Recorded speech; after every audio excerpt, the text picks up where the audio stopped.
Thank you so much for that brief introduction, Denise. Good afternoon, everyone. Welcome to this session. My name is Harriet. I'll be the moderator for today. I would like to welcome our panelists. Majority of them, all of them are well versed in the space of social enterprise, and their bios are as long as a novel.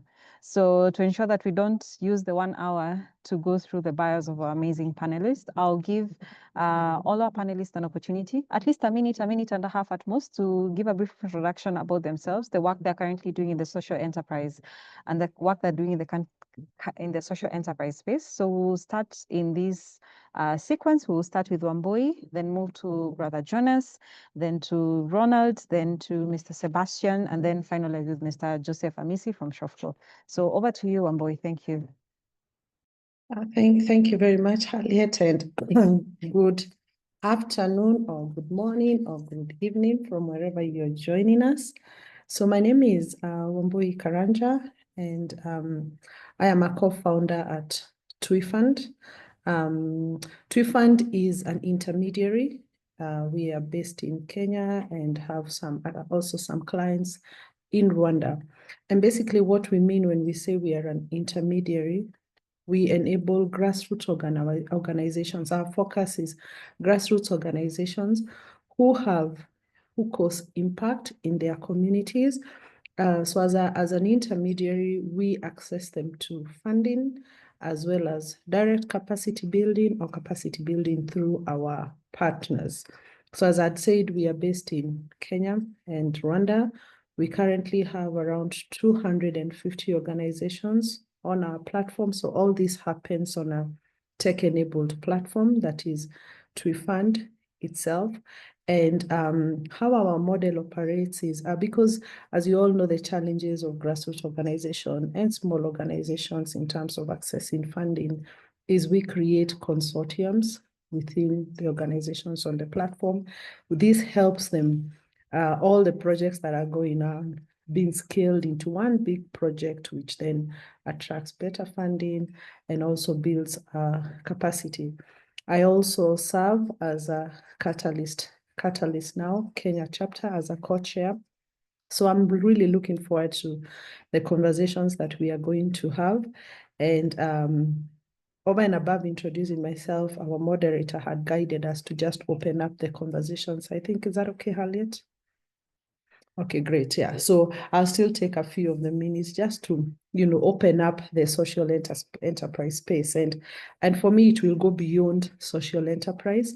I, however, appreciate the social enterprise model because it then looks at organizations, especially for us who serve a grassroots level, thinking of their organizations beyond beneficiaries of funding. And for us, social enterprises is any organization that is on a grassroots level that has impact, but then has an exchange of money. So there is liquidity going on. So for us, the liquidity bit is what qualifies the social enterprise. So for us, we look at the challenges. For example, we think about the areas in the space of social enterprise and any organization that is a beneficiary of funding. The shifts that have occurred from where we stand is that we are really keen on building social enterprises that endure the social and economic infrastructure. In the past, social enterprises have been seen as project executors, and even some social enterprises consider themselves as such, implementers, the people who are doing all the running. But at TWIFund, we as intermediaries, we really focus on building organizations that can endure the social and economic infrastructure. So what does that mean? We want to work with business models. We want our social enterprises to consider their activities as if it was a business with a clear value proposition.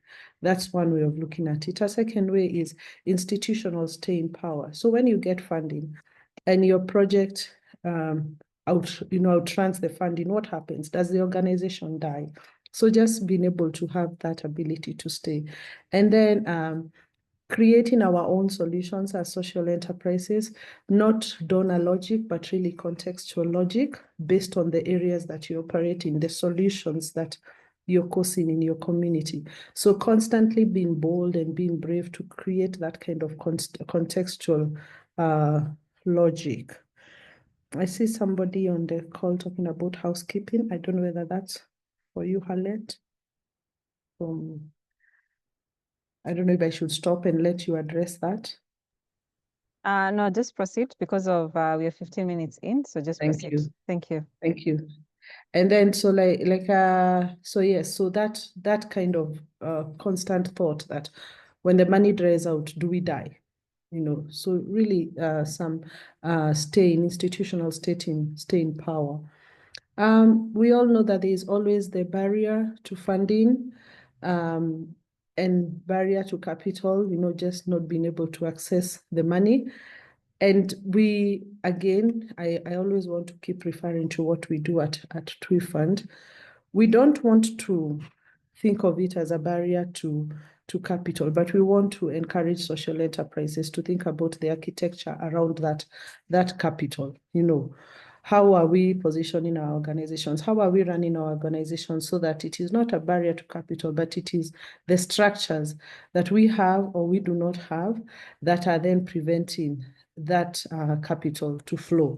So that kind of solution would be looking at local expertise, you know, being able to recognize the local expertise as a strategic value. So when we talk about TWI Fund, when we say we are building consortiums, it is being able to identify the social enterprises at the grassroots level within our platform and looking at organizations that are so strong at WASH, organizations that are so strong at environment, and then building a canopy when all of them work together. Thereby, you're really able to recognize that strong expertise. And then our funding just does not finance programs, which has always been quite a barrier. So when we talk about with our funding partners, we're very categorical that if your money is very structured to support programs, then maybe we are not your partners, because we want social enterprises who are empowered to also have funding for operations, because what's the point of funding programs when people do not even have the ability to move from point A to point B? And then again, community control measurements, narratives, and matrices, because these are the organizations on ground. So it's not about being able to pitch better as a social enterprise, but it's about being believed differently because of the projects that you run and the structures that you have around you. So at TWI Fund, we are really big on recognizing the capacity of the organizations on our platform instead of capacity proving. I always like saying that we talk to funders who, one, have the money and who, two, want to give the money. So we don't spend so much time looking at funders who have the money but then have so much barriers to receiving it. And that is just one of our way on how we recognize the capacity. So I think to maybe as I wrap up my few minutes, how can we drive collaborations that bring a system change? We feel that trust-based partnerships. So for example, at TWI Fund, all the organizations who are our funding partners, those who re-grant us so that we can position ourselves as intermediaries, it is really trust-based. We spend a lot of time building relationships across board. And then we redistribute this kind of trust and authorship and decision-making to our organizations. So we are not, again, keen on creating hero grassroots organizations, but we really want leadership networks, collaborative networks. Then we also want to look at creating revenue that is regenerative, so it keeps circulating within the local space, and where our social enterprises are, they become economic pillars, not projects, because what we have had is social enterprises touch and go, and activity money runs out, but then really building economic pillars that are built on models that, number one, ensure the enterprises are liquid. Then as we move on through capacity, We then have social enterprises that are now profitable. So I'm going to hand over to Harriet now, but I think if there's one thing you must remember, that as TWI Fund, we're an intermediary organization that is bringing funds and capacity closer to our organizations. We serve organizations across board, so not for profit, social enterprises, CSOs, as long as there is a social impact, and we are also very keen on building a consortium. So that's my time. Thank you very much, Harriet. Thank you so much, Amboy, for that brief introduction. I would also encourage you to share the link to TWI Fund on the chat so that everyone can start interacting with your platform. I'm looking at time, so I'm going to shift these things a bit. Ask a question as you introduce yourself. So next is Brother Jonas. So Brother Jonas, do a brief introduction about yourself, and also, because I know you are in the education sector, kindly just talk to us about social entrepreneurship education, how it can be adapted to better prepare students for the I don't want to focus mostly on the funding landscape, but on the funding landscape, because, you know, as social enterprises, you need to have a balance on how do you do impact, but at the same time build a sustainable business. So from an education perspective, how does that look like? So over to you, Brother Jonas. Thank you. Okay, thank you. I'm Jonas, and I'm an academic. I work at Tangaza University, and I'm the director of the Institute for Social Transformation. So I consider myself a critical educator, basically education for change. That's my focus. I'm both an academic and a social entrepreneur, what they call today pra-academics, mean that mixing academic work and the practice. So I'm in both, okay? And my work, first as academic, revolve around teaching social entrepreneurship, social innovation, and social transformation. That's what my teaching is around that, and my training is what I do. And my research also is around social entrepreneurship and innovation. When it comes to my practice, it's more creating and enabling ecosystem for social entrepreneurs to thrive. One of the things that we realize more and more on this continent, the fragmentation, the silos. So bringing social entrepreneurs together and having a stronger ecosystem, having social entrepreneur have conversation, connect. I find that very important to advance social entrepreneurship on this continent. So that's the work that I do. I do that through the annual African Conference on Social Entrepreneurship that we organize every year. So I coordinate that. And then also recently we built a network called NASE, which is basically a network of networks of bringing social entrepreneurship network from different countries together. So that's a work of ecosystem. I find it very important. And as an academic institution also, we have that capacity to be able to bring different actors together.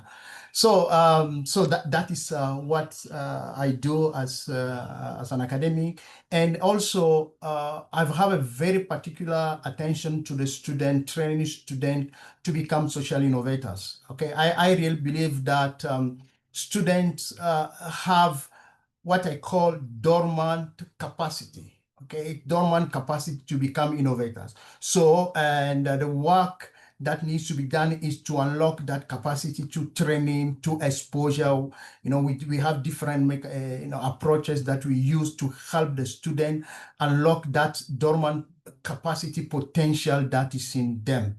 So we stand at the Institute for Social Transformation. We believe strongly that education should be a tool for change. Education should enable students to engage and solve problems. So I think that's what we do.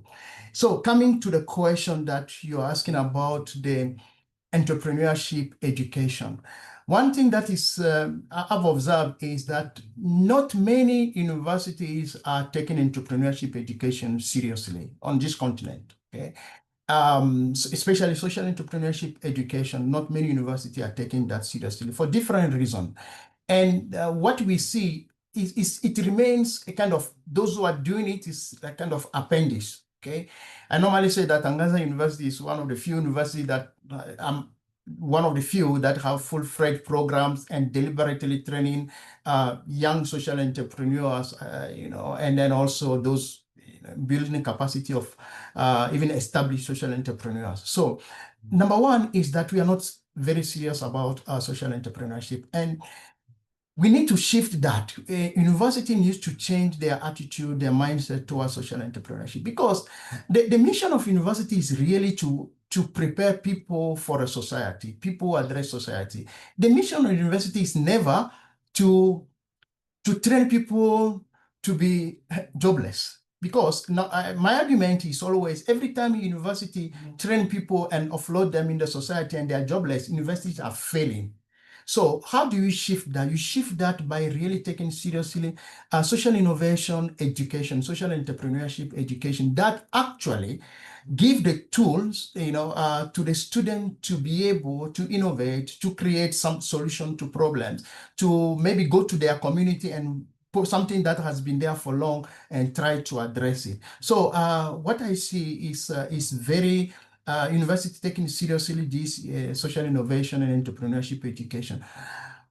Coming to issue of funding, that's where the big challenge is. I look at my experience looking at many students. They have ideas, but nobody wants to invest in those ideas. Nobody wants to take risk in those ideas. Everybody is looking at, okay, what is already making money. So we have a critical mass of young people here with a lot of potential that we are, in terms of funding, we are excluding or neglecting. I think that's where I see also a bit of work, a bit of innovation that needs to come in addressing this gap in terms of funding student innovation and social enterprise. I think I leave it there. Thank you so much for addressing that. And the reason I was specific to ask you that question, because you come from the academia background, is it all starts from there. And on this other side, when we are talking about social enterprises, we see the skill gaps. We see those gaps, and the only way to highlight on those gaps if we go back to where the learning is taking place. So hopefully other academias on this platform and those who have partners in the academia space, you can figure out how to collaborate with Dr. Jonas, Brother Jonas in the space, and ensure that social enterprise learning and knowledge is being impacted in the different careers that people are fulfilling at the different levels. So I would like to shift gears to Ronald Othiambo. Ronald Othiambo is a programs coordinator at Eco Rising Alliance. And coming from a business mindset, I like working with practicalities. So Ronald, I would like you to, of course, introduce yourself to the members here, and also talk about what are the collaborations or partnerships that have been most successful in your space, the ones, of course, that you have free will to talk about, that have been most successfully in supporting social enterprises in your program. Like, what partnerships have worked? And I would like us to talk about them, because if they worked, it means there's something that went right. And us here, we can see how can we be able to benchmark on that. So over to you, Ronald. Thank you. Good morning, everyone. Yes, as Khalid had said, I'm Ronald Othiambo. Are you able to hear me? Am I audible? Okay, so I'm the program coordinator at Eco Rising Alliance. Eco Rising is an organization that is committed to empowering communities through sustainable and inclusive development. We are founded on the belief that meaningful change begins at the grassroots. So because of that, we work towards unlocking the potential of young people and local talent, especially in underserved urban and rural areas. And we do this by connecting these young people to opportunities in the green and circular economy. We recognize Africa's future prosperity, and we know that it depends only on innovation. And that is why we're always looking for ways to innovate and come up with new ideas that can help us solve community problems. So part of our commitment is to disaster risk reduction and climate adaptation.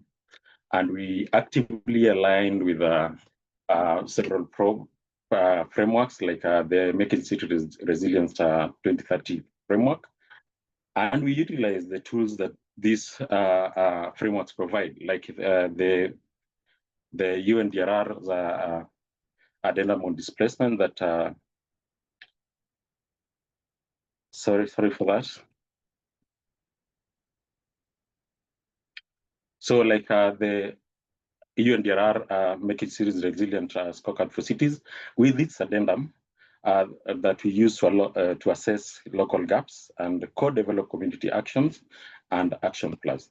And I'm really impressed with this increased focus on social enterprising, because we recently saw what happened with USAID, and we know how it affected a lot of us. And so this focus really, I think I had aligned the presentation that I'm trying to share here, and that is what's giving me problem.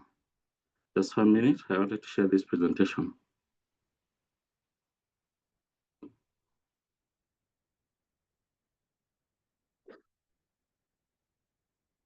So if it's still not sharing, I think I'll just talk without sharing, Harriet, if that's okay. Yeah.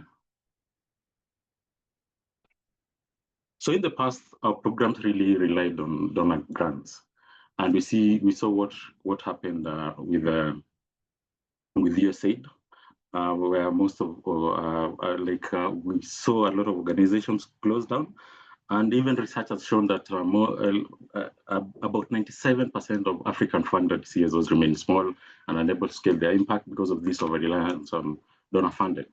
And the current funding architecture tends to really favor short-term projects. And institutions like they tend to really favor short-term project cycles rather than institutional strengthening. And this really calls for fundamental rethinking of how we finance social enterprises. So as an organization, we ensure sustainability through long-term impact. And because of this, we've moved ahead and even founded a company wing for the organization that competes for commercial contracts, and then the profit that we generate there is repurposed to finance our activities and to finance our programs. So this hybrid funding model has not only strengthened our financial stability, but has also enhanced our local ownership and accountability. It has also allowed us to operate with greater flexibility and respond to emerging community needs, and also sustain key projects even when the funding is delayed or reduced. And additionally, we are also exploring, like you've asked, we are exploring partnerships. We recently did a tree planting drive in Kakamega, where it was literally done through partnership. We had someone who came in and gave us the seedlings. We had someone who came in and got us a lunch, because we are doing it in a primary school.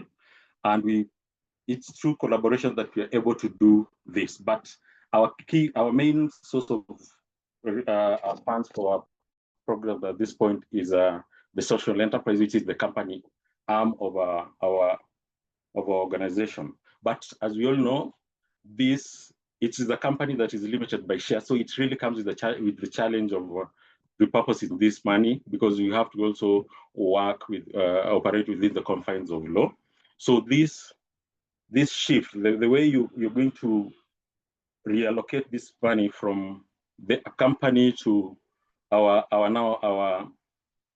charity organization, it really poses a challenge, and we are really working to solve that. We are exploring several possible solutions, including exploring if we can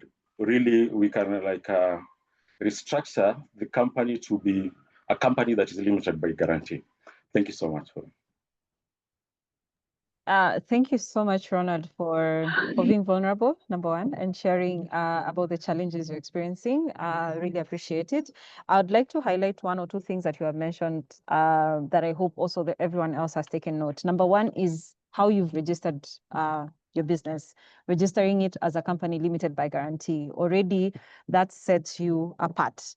We've had scenarios where majority of our social enterprises, because by law, there is no clear accommodation for what a social enterprise is, and majority tend to they either register it as a community-based organization, which sort of, and I'm sure Wamboi can talk more about this, which limits and your operation as a social enterprise. But on the other side, if you register it as a limited company, it sort of overexposes you to the tax laws and so many other stringent measures that you need to abide by from a legal perspective. So company limited by guarantee is usually, quote unquote, the most ideal registration that you can register your social enterprise is, and ensure that you're able to grow sustainably. So thank you so much, Ronald, for highlighting on that. Maybe I forgot to mention when we were starting, if you have any questions as our panelists are talking about the various things that they do, please just put it in the chat. We'll be able to cover them at the end. I'd like to move to Mr. Sebastian. Mr. Sebastian is a director and ESG lead at Ken CTAD. Mr. Sebastian, as you introduce yourself, I would like you to also briefly also talk about how can social enterprise effectively measure and communicate their ESG and their ESG, how they can effectively communicate their ESG impacts to attract funding from impact investors and other stakeholders. So we all know a social enterprise is an element of impact, but majority of us as a storyteller, we do not talk about ourselves. We are not so good at storytelling. So Mr. Sebastian, maybe you can talk more about ESG, how we can be able to communicate with that with the impact investors and also stakeholders within our ecosystems as social enterprises. Over to you, Mr. Sebastian.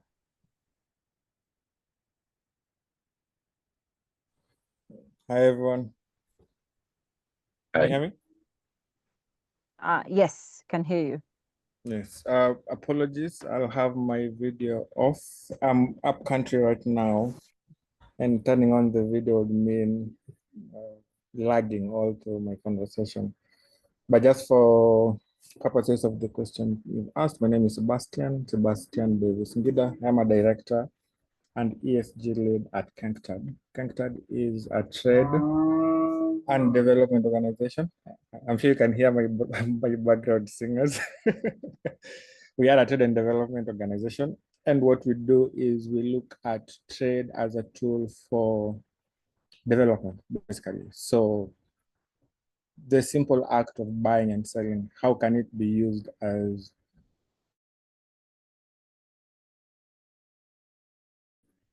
a bargain chip, for lack of a better way of putting it? So if you have young people, like currently I'm in the village and I'm seeing a lot of, like when you drive around in the evening, you find very strong, able young men just bumming. They are in shopping centers, they're just talking, and there's nothing really much that they're doing. And that is not to say they are not physically able to, there just aren't enough opportunities for them. If we can look at a simple case or example of unemployed youth in urban centers, and these are the places that we grew up being told that have all the opportunities.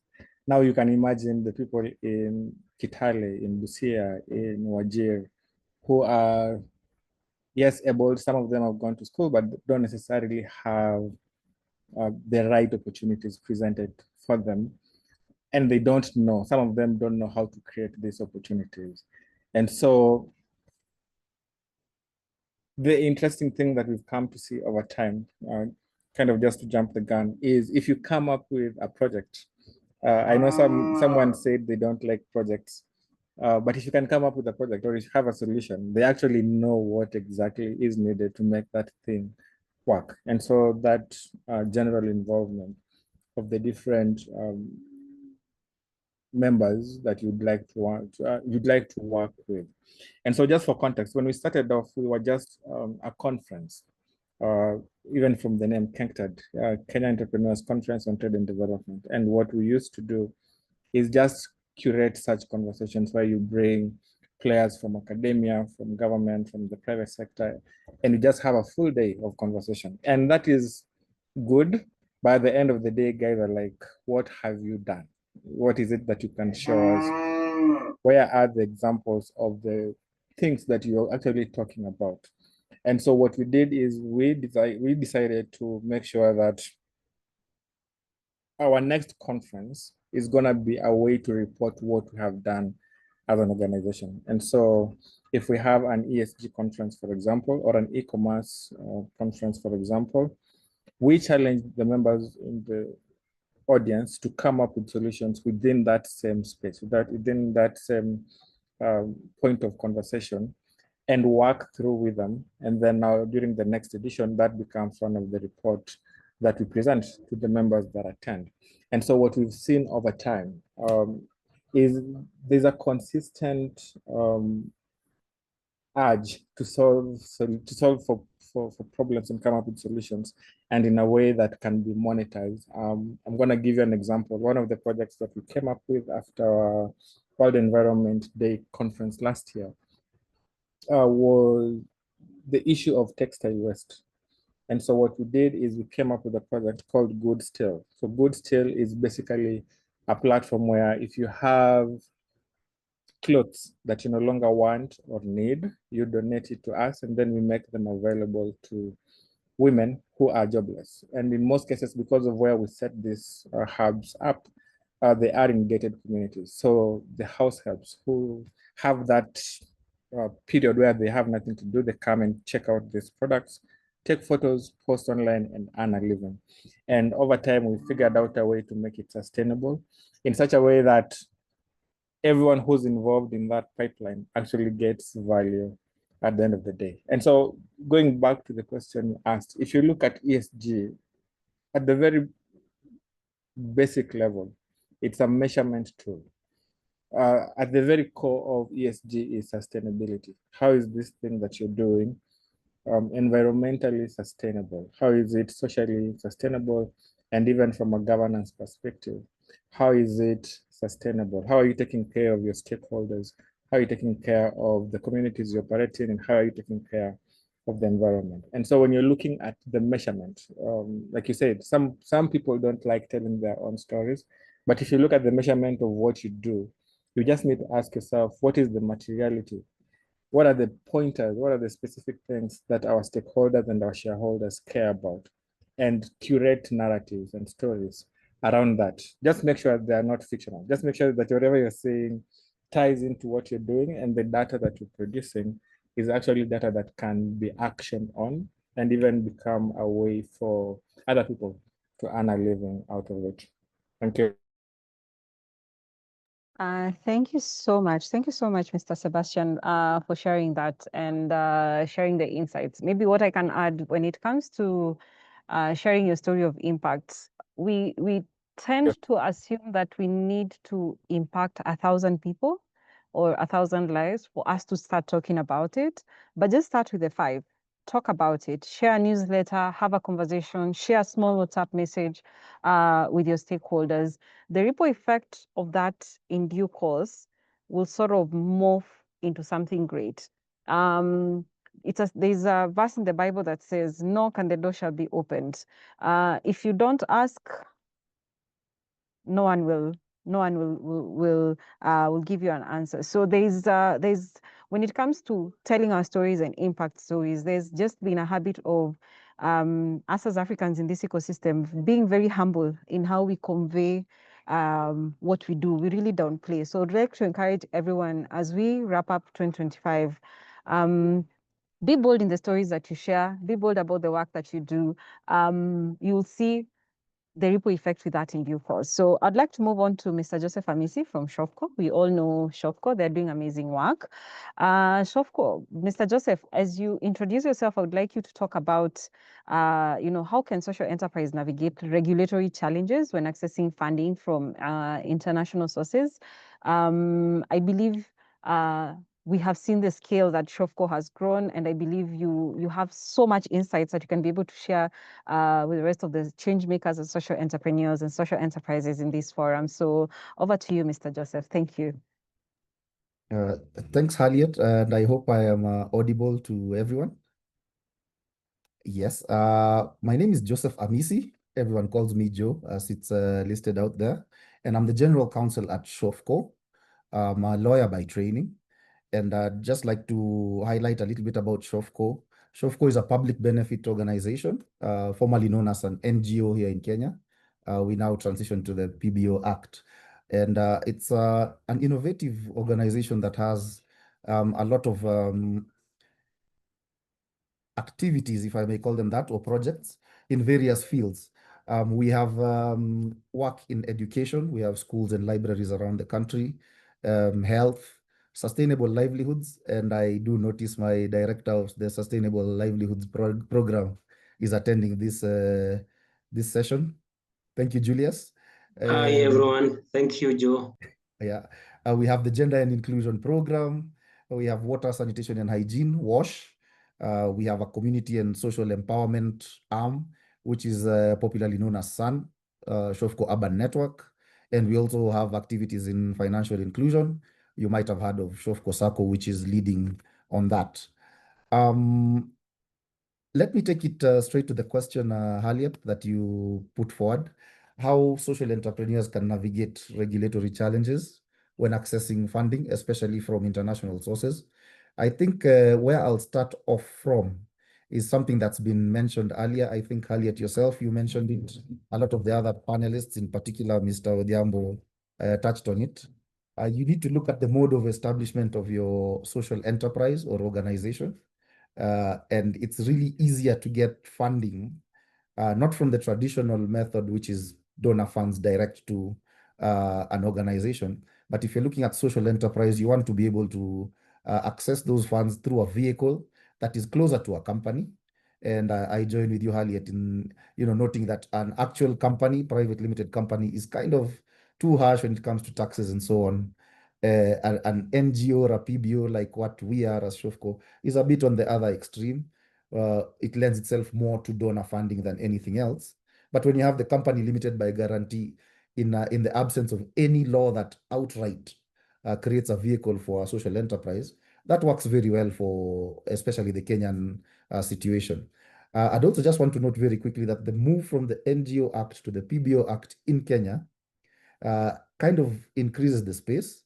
When you look keenly at the PBO Act, I won't go too deep into it for this call, but it does allow for some commercial activity, which was not allowed under the NGO Act that was repealed sometime early last year. So for instance, you'd have your NGO, and this is a living example for us at SHOFCO, and you want to get into the water distribution business. We do a lot in WASH, as I've mentioned, and you want to get a license because it's a licensed activity. Yet you cannot get that license because the Water Act says an NGO cannot get the license, right? So you have to find a way around it. But in what we are seeing under the PBO Act, that space is being broadened. So a public benefit organization can get into some kind of commercial activity as long as it shows that any profits generated go back into the organization and to feed into the charitable or social improvement objectives that it has under its constitution. So again, just to mention that I think the establishment would be key. And then moving from that, looking at international sources, you have your vehicle. You don't just immediately get money from abroad. And even if there was someone sending that money, there are other things to look at. There is money laundering, terrorism financing, and all that. So you need to look at certain other pieces of legislation here in Kenya, the POCAMLA, Proceeds of Crime and Anti-Money Laundering Act. There's legislation around terrorism financing. You need to know what the Asset Recovery Agency does in that area. And again, in receiving funds from, say, these wouldn't be donors, but they would be more of social investors. I'd like to use that word. They'd want to know, do you have any ideas? Brother Jonas spoke quite passionately about ideas, innovation, and bringing that to life, which I want to extend to intellectual property. Have you registered your intellectual property? Are you accessing it the legal way in terms of licensing and so on? Or are you dealing with counterfeits? Those are some other things to look at. Another key thing that I would share from my experience is having a robust risk management function within your organization. So for instance, people are sending you money, whether it's donations or anything, but are you able to check somehow and make sure that these are not people who are tainted by being listed on international lists for fraud, money laundering, terrorism financing? And there are a lot of tools out there. In my experience, I've used the Dow Jones Risk Center, where you carry out some due diligence on any stakeholder or partner or investor, run them through that database, and it can give you an indication of who's listed, who's not, who's a politically exposed person, and so on. And you can then make an informed decision on how to deal with them. In closing on that point, before I hand it over to you, Harriet, I just wanted to point out that there's something that I have coming down the road. But when you think of social impact bonds or pay for performance contracts, those are not so popular here in Kenya, but they are popular out there. So when you're getting international funding for your social enterprise, you want to be able to speak to them, to understand them, because the investor may want you to structure your organization around one of those. And so it's important to think that as they're in early stages of introduction into Africa and Kenya, where you want to be ahead of the curve and learn about them, read about them, and see how you can use the existing legal structures in Kenya to implement them effectively. I would like to stop there, Harriet, and thanks again for the opportunity to be here. Let me hand it over back to you for now. Thank you so much, Joe. You have talked about everything that everyone needs to hear, especially when you're setting up social enterprise. If you don't mind putting this on the chat, just put on the full name of the Dow Jones Risk Center, if you don't mind, so that at least in case anyone missed the words during the conversation, can be able to have a reference on the chat. I would also like to request all our speakers to put in their LinkedIn links on the chat also, so that everyone else can be able to connect with you, and also put links to the organization that you're working for. So it can be the website, or if you have an application, just put it on the chat so that everyone can be able to connect with you. I'll move back a bit to to Wambui. I'm seeing we only have 9 minutes in, so also request everyone else to kindly put in your questions, so that at least we can cover them in the next 6 minutes or so. I'd like to move back to Wambui briefly. If you can just briefly, at a high level, talk about the trends that you're seeing, not only within our ecosystem, also outside our ecosystem. What are the trends you're seeing in funding for social enterprises that are being adopted by other players outside our ecosystem? Yeah, that we can be able to benchmark on. And then after that, we'll move back to the questions. Thank you. Thank you so much, Harriet. I think the first trend that I want to maybe within our own space, like locally, although someone did tell me that fundraising locally is very hard for social enterprises. The funding organizations that we have locally are not coming through, but crowdfunding is one of a serious trend that is taking shape, and one of the speakers has spoken about storytelling. I think it was Jonas. The organizations are social enterprises telling their stories and really getting very active, activating that social circle. That is something that is taking place locally. It is something that we've also done at TWI Fund, and even have a crowdfund campaign that is going on. So I would encourage the organizations, as long as you have a phone and you have small data and you have your impact story, then you can run a crowdfund using our even local platforms. Mshwari, you don't even go to GoFundMe if that's too difficult, but Mshwari is one reliable and solid crowdfunding space. The second thing is instead of working in silos, also experiencing social enterprises who are coming together, putting together a project targeting the larger funding, because one of the things that is so apparent is that the organizations that are mostly represented in this webinar today are small, maybe in the exception of maybe Shofco, for example, and maybe Kentad. Maybe I said that wrong. You may think that your projects are small. Now, when your project is small, it may be passed off for funding. Most of the social enterprise and organizations that we've interacted with at TWIFAND, they tend to think that, but our pesa yetu ni kidogo, why are they refusing to give us money? You know, for those who don't speak Swahili on the call, that our need for money is small. It's $1,000, $5,000. However, you will find that the investors are actually looking for large ticket projects. Any organization may be small, but then you're not operating in a vacuum. So coming together, working together in the different thematic areas, climate change, for example, climate change, beyond the climate, there are a lot of factors that our organizations influence, or there are a lot of our organizations, our interventions have a lot to do with climate. So second trend, pulling together, forming consortiums, and approaching, the funding as a collective, high, scalable, high impact project, as opposed to those small ones. So that's a second thing. The third thing that is also big for us at TWIFAND is the grants. And when I say grants, I don't want you to think about the large grants, the big grants that people take so long to apply. They take years to materialize. They have reporting, trust-based philanthropy, if I call it that. That's a very big area that I would encourage smaller organizations, even large organizations. That means that start conversations that are geared towards trust. It means that you need to be patient. You need to build that relationship. When the relationship aligns, the funding comes. Stay open. There are also a lot of organizations who are not interacting with the spaces. They are not in the rooms for funding. So like for us, TWIFAND, we put as whenever our funders open up a funding basket, we put it on our platforms.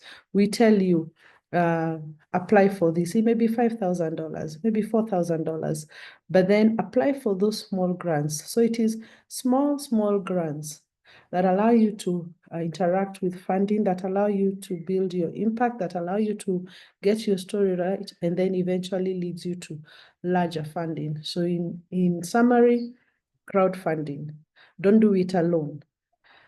Get small grants that lead to the bigger ones. Then last but not least, network. Be in this kind of conversations, physical, virtual, so that you get to be known, so that you get to know me, and then the conversations flow. There are so many, because I'm short on time. Let me hand it over to you, Harriet. Thank you. Thank you so much, Omboi. I don't take so much of everyone's time, so I'll move to Brother Jonas. Maybe you can give us a parting shot, because I know you have to go exactly at 2, and we will try to finish exactly at 2. So over to you, Brother Jonas.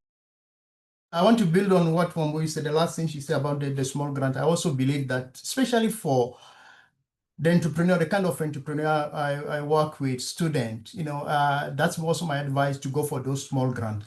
And I want to challenge Wambui also to try to see how they can work more with those early stage startup, entrepreneur. I think we are doing disservice to our countries, our communities, if we are not supporting the innovation at that early stage. So my last word is, there is a huge untapped potential in the university student community. Let's bring social innovation, social entrepreneurship, mainstream it into this community. Thank you. Thank you so much, Brother Jonas. We can move to Ronald, parting shots. You're on mute. Okay. Thank you, Harriet. My parting shot is it's for small organizations, for CSOs and for CBOs. It becomes easy when you develop a commercial component of your organization. You find that when you go to look for a contract, and your proposition contains that social impact aspect, it becomes easy for you to be considered for a job, and you see that also puts you at a very good position to finance your operations. Thank you. Thank you so much, Ronald. I'll move on to Joe, parting shot, as you answer this question, because this question is directed to you. So can a company limited by shares be transitioned into a limited by guarantee? And also, can the objects in the MEMATs cover cover a company limited by shares if they expressly describe the company to be operating as a social enterprise? Thanks, Harriet. I'll start with that question.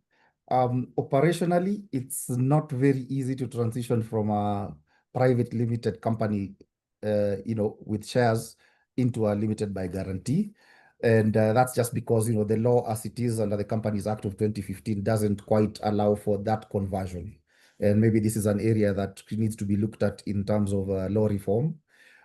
What really would happen is you'd have to perhaps slow down the limited by shares and open a limited by guarantee, which goes through a whole different vetting process before it's set up and you can actually operate. Unfortunately, that's the situation right now. And if you had a company limited by shares and had the memorandum and articles of association clearly list out charitable objectives, you're still bound to operate as a profit-making entity outright because of the establishment that the mode of establishment that you've chosen. So I think, again, I'd just like to underscore that it's very important to look at the mode of establishment, starting from what you intend to achieve. Is it social impact or something of that sort? And then work backwards to find the correct legal vehicle that works for you, rather than creating the vehicle and then trying to achieve the impact. I think that's how I would look at it.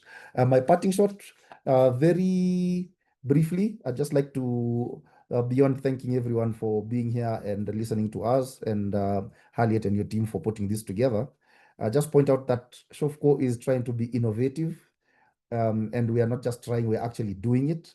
So as much as we are a PBO, we have done certain things within the law that allows us at the moment to move towards social enterprise. For instance, we do have a water company, SHOFCO Water and Sanitation Company Limited, to overcome the requirements of the Water Act as to licensing. However, the PBO Act allows a public benefit organization to be a shareholder. So this is a fully owned company by SHOFCO.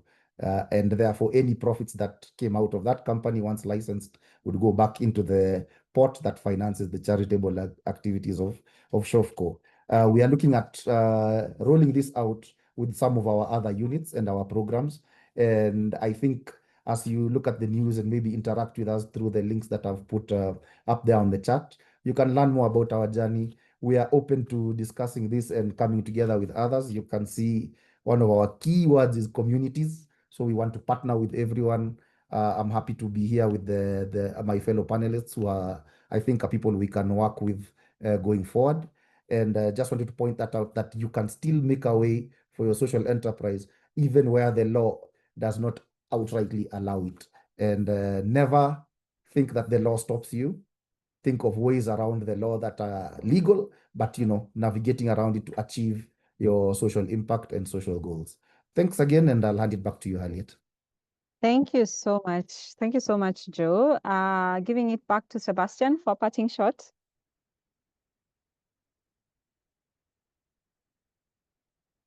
Once again, I just want to say thank you. My internet is crappy, and so some of the things I say might disappear in thin air. But if there's one thing I would want you to check home, is just to choose to live sustainably, either in business or in your personal life. Because again, this concept of sustainability and ESG sounds foreign, but it really isn't. Every one of us here has had sugar put in a blue band tin.